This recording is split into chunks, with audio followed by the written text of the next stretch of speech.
Life is precious, and we all have the opportunity of living it to the fullest. Unfortunately, so few of us know how to manage it all.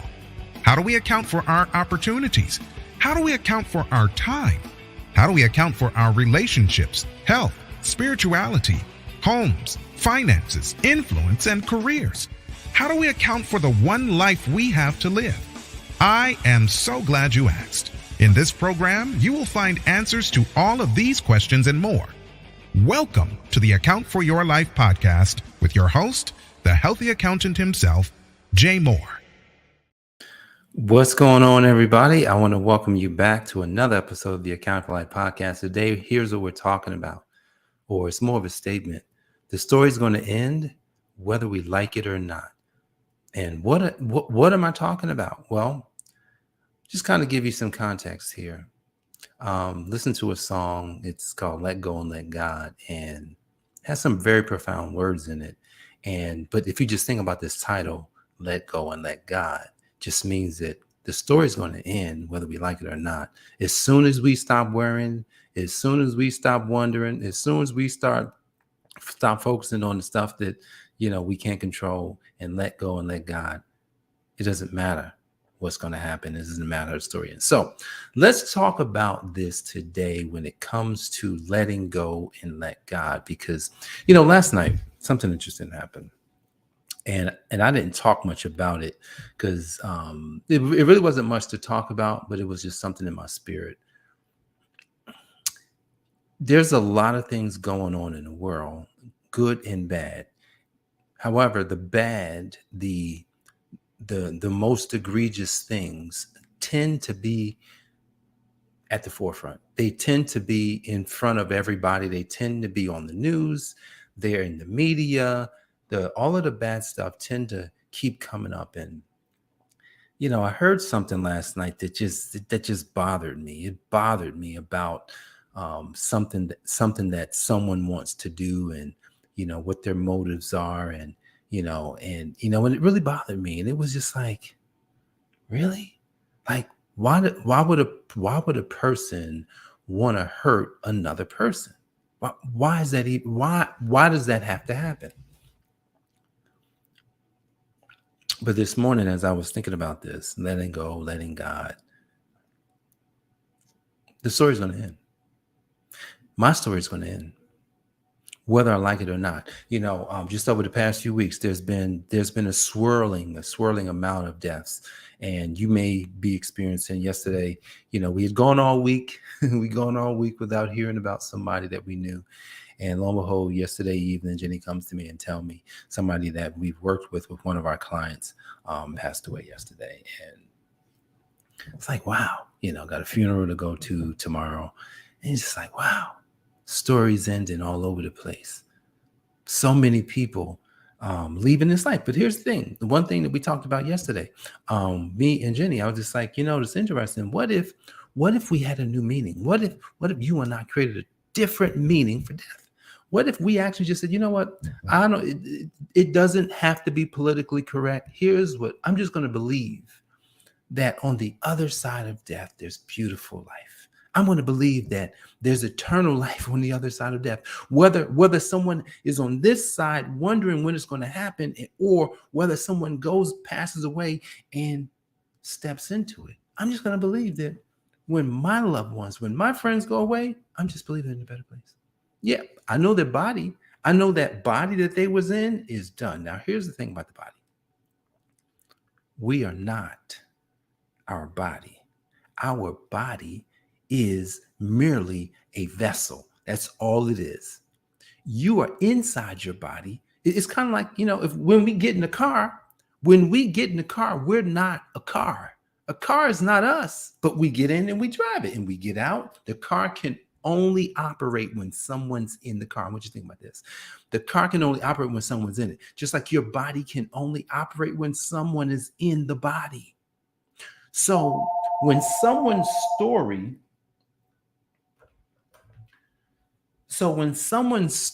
ends, their body goes into the ground, right?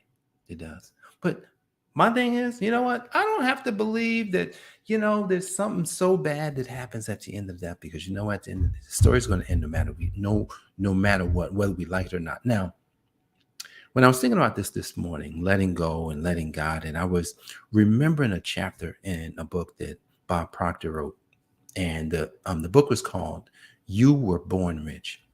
You think Bob Proctor is not a super spiritual guy, but here Bob Proctor was a guy who understood who God is. He understood who God is better than most Christians, better than most believers, and he did not walk around purporting that this is about this or that, God, the scripture. No, no, no. He didn't do any of that. But he knew who God is, because what he discovered in his development was that he says, whoa, it's about God, and the power who God is in us. And if we just allow ourselves to let go of all of the circumstances, all of the external things that's happening in our life, and actually allow ourselves to, and I guess I'll use this word, manifest the desires of our heart. What is a desire of your heart? And what does desire mean? DE, of, sire, father. Desire of the Father. Now, that's why I like using desire over want, because want is actually not a word. Want means lack. So think about this. If we were to change our thinking from using this word want, because when we wanting something, what we're wanting is what we lack. When we desire something, what we are looking for is what the Father wants for us. Uh-oh. Did you hear that? It's what the Father wants. But here's the thing. If we don't let go, then we're going to worry about how the story is going to end. We're going to be worried so much about, man, like this morning I'm driving. I'm just like, man, I just got to, like, literally, I'm not a super worrier. I've managed, God has helped me to deal with worry. But I'm going to tell you what I haven't mastered. This is honesty here. Doubt. I have not mastered this word, this feeling of doubt. And what doubt is when you desire something, but you're doubting that it'll happen. You're doubting, and it's so small, because the way doubt works is all it needs is just a tiny bit, just like faith. Remember, he says, if you have faith of a mustard seed. So if you have doubt in the same way, it works the same way as faith. How do I know that? Because belief is a two-sided coin. We talked about that. And one side is doubt and the other side is faith. So if we use the mustard seed as a way of thinking, we say, wow, I just need a little bit of faith. But if I have a little bit of doubt as well, so it works the same way. So our story is going to end. The problems in this world will continue, whether we're here or not. Think about this. World peace. You ever heard, it's all about having world peace. Right now, from what it seems, people don't want peace. What they want is they want to control. So if now here's the thing. That's not something you and I can control. The story is going to end no matter what. Now, here's the thing. Now let's say it like this. Our story is going to end no matter what. So if our story is going to end no matter what should we do? Now, this is where I'm going to give you something to kind of walk away with today. I'm going to say this: let go, let God. Now, when I say let go and let God, how does that work? I want you to think about a baby. I want you to think about the moment a baby is conceived. Husband and wife, man and woman. Only can happen with man and woman. Man and woman get together. Whether they're married or not, doesn't matter, because it's still going to happen. And they get together one night, just one night. And then one day, the woman just so happened to be at the doctor, and she's like, yeah, I'm feeling a little funny. Or she didn't go to the doctor. She was feeling a little funny. Maybe this is a month afterwards, and she takes a test, and she's like, wow, I'm pregnant. Had no belief. But it happened anyway. Once the seed is planted, all right, listen, the seed is planted. But here's the thing. When the seed is planted, it's going to grow no matter what. Now, how fast does it grow? That's where we stumble and fall, because we're like, I have this desire, but I'm not sure if it's going to work. Okay, well, we're slowing it down, but let's go back to the seed of the baby. Now, the baby, which, what if you didn't know it was going to take 9 months for this baby to manifest? But because we know it, then you never doubt. You never wonder if it's going to happen, because you know that in 9 months' time, this baby is going to manifest itself out of my life, out of my body. Now, if we use this for our desires, here's the nuance. We cannot think about how long it takes because we don't know. The only reason we know how long it takes for a baby to be manifested is because that's a physical manifestation. Physical manifestations are easier to track. I'm gonna say that again. A physical manifestation is easier to track. How can I prove that? Put a seed in the ground for carrots, and you water it, you put it in the sun, and it takes a certain amount of time for a carrot to come out of the ground. The same for apples, the same for oranges, the so on and so forth. There's a specific amount of time that it's going to take because it's physical. But here's the thing, it's the spiritual things that we have the most problems with, but we're spiritual beings. Story's gonna end, guys. But here's the thing, we don't know when it's gonna end. And so, but what if we knew that our story is going to end? Are we going to focus on the end, or are we going to focus on the story? Today, let's focus on the story. How do we focus on the story? Let's align ourselves with the desire of our Father. That's it. Let's align ourselves with the desire of our Father. And what is the desire of our Father? The Father's desire is kind of like what you desire. When you have a desire, I thought about this morning, and, I was thinking about, there's I'm studying kingdom entrepreneurship. And as a kingdom entrepreneur, one of the first things you have to do for your business is to discover your field of favor. And my field of favor, it's interesting because it's not the same, or it's not just cut and dry. Oh, I can help accountants. Absolutely. I can help business people. I can help certain types of business people, service providers, people who are coaches, and people who are authors and things like that. Yeah, I can help them. But I thought about something that was a little bit more nuanced this morning. I said, you know what? The person that I can help the most is the person that knows from the time that they were young that there was something different about them. They knew it. Oh my goodness, there's something different about them, but they don't know.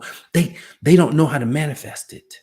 They're having a hard time actually connecting themselves to the manifestation of what they know is in their heart. Like I said, yeah, I think I have something for that, because I think I've been doing it.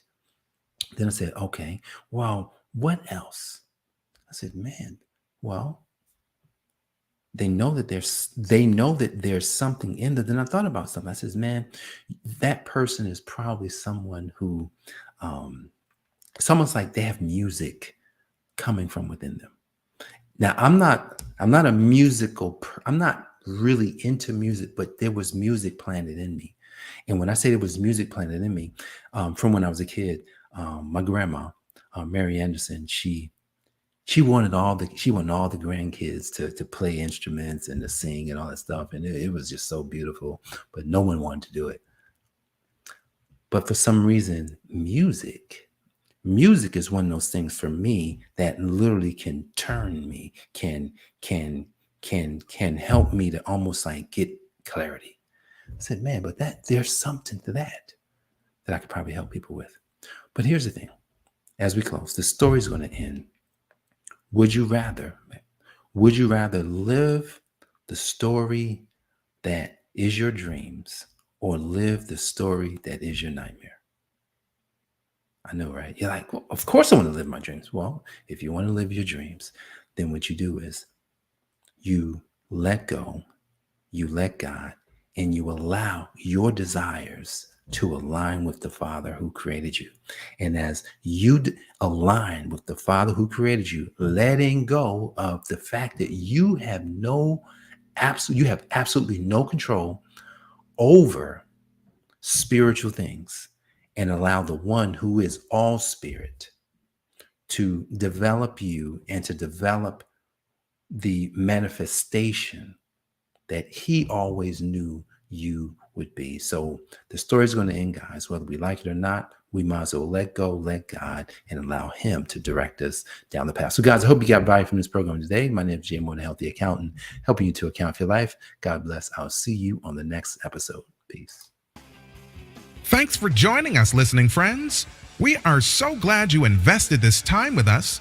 Always remember, you only have one life to live, so live it to the fullest.